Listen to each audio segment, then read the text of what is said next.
Welcome again to Math 800 Pre-Algebra. Today we are doing section 2.4, Solving Equations Using Division. Objectives. 1. Solve equations using the division property of equality.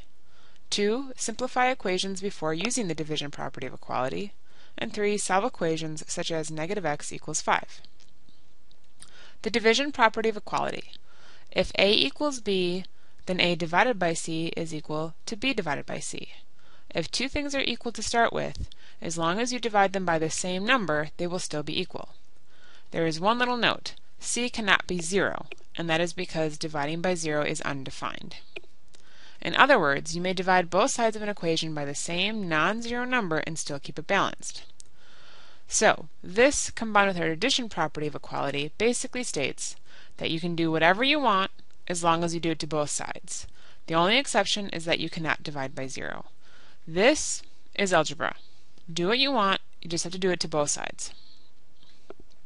Example, solve the equation 4s equals 24. Check the solution. The goal is to get the variable, the s, by itself with a coefficient of 1. Right now I have 4 times s. So in order to undo this multiplication, remember if nothing is written there is a multiplication here. So to undo 4 times s, I'm going to divide 4s by 4. 4 divided by 4 will be 1. That gets me my coefficient. However, to maintain the balance, I also have to divide the right side by 4. So I have 4s divided by 4 and 24 divided by 4. 4 divided by 4 is 1s, and 24 divided by 4 is 6. However, we almost never write the 1 in front of as the coefficient, so we simply say s equals 6. Now we should check our solution. Our original equation was 4s equals 24. Replace the s with our solution of 6. 4 times 6 is 24, so the equation balances. Please note, the solution is 6, not 24. 24 is just what we get when we check it. The answer is 6. Example, solve the equation 42 equals -6w. Check the solution. Again, our goal is to get the variable to have a positive coefficient of 1. And right now we have a -6 times w, so to get the w by itself, we will have to divide by -6, because -6 divided by -6 will get us 1w, or just w. To keep the balance, we'll have to divide -6 on the left side also. Divide both sides by -6. 42 divided by -6 is -7. -6 divided by -6 is 1. Remember, we do not write the 1 in, so our answer is simply -7. Notice it does not matter that the variable is on the right-hand side of the equal sign.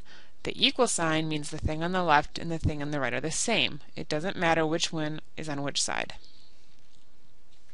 Check the solution. Our original equation was 42 equals -6w. Replace the w with a -7. W replaced with -7. -6 times -7 is 42.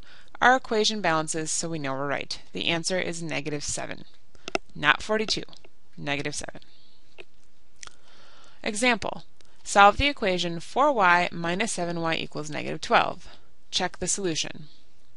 4y minus 7y equals -12. Before we can get the variable to have a coefficient of 1, we need to get a single variable term. So we will combine like terms. If needed, rewrite the subtract 7 as adding a -7y.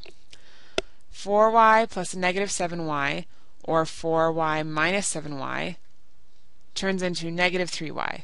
Notice the equal sign and the -12 stay right where they were. Everything is nicely lined up. To get y to have a positive coefficient of 1, we're going to divide by -3. We have to do it on both sides, the left and the right. -3 divided by -3 is 1, and -12 divided by -3 is 4. Our solution is y equals 4. Check it. Replace both y's with a 4. 16 minus 28. Again, if you need to, rewrite that as adding a negative. And we get -12 equals -12. So our solution was 4. Solve the equation 3 minus 10 plus 7 equals h plus 7h. If needed, write in the understood coefficient of 1. This h has a coefficient of 1. Also, if needed, rewrite the subtract 10 as adding -10. Some people need to do this step and some do not. I am not going to require it. Only do this step if you have to. Combine like terms. 3 plus negative 10 is negative 7. 1h plus 7h is 8h. We still have one more set of like terms to combine. Negative 7 plus 7 is 0. Now we want to get the h to have a positive coefficient of 1, so we're going to divide by 8. However, to keep the balance, we'll have to divide by 8 over here. 0 divided by 8 is 0, and 8 divided by 8 is 1. So our solution is 0. It is okay to get 0 as your answer. That's a perfectly acceptable solution. Check it. Replace the h's with our solution of 0. If we do the arithmetic, we get 0 equals 0, so we know our solution of 0 is true. Objective 3. Example. Solve the equation negative x equals 5 and check the solution. Remember, when you have a negative variable, you can think of that as a negative 1 times the variable. This idea that a negative can be thought of as a negative 1 times something is going to be used a lot in mathematics. Your teachers will go back and forth between these two notations without making any comment. They're just going to switch and assume that you understand what they are doing. So, we have the negative 1, x equals 5. We want to get this to be a positive 1, so we're going to divide both sides by negative 1. We get a positive 1 equals negative 5, and again we don't write the 1 typically, so we just say x equals negative 5. Check the solution. Negative x equals 5. Rewrite it as a negative 1 times x equals 5. Replace the x with the negative 5, and negative 1 times negative 5 is positive 5. That concludes section 2.4. Your next steps are to complete the worksheet for section 2.4, then check the key or wait until class. Once you've gotten the key, complete the online homework for section 2.4, and if you wish, start on section 2.5. However, that is not due until next week.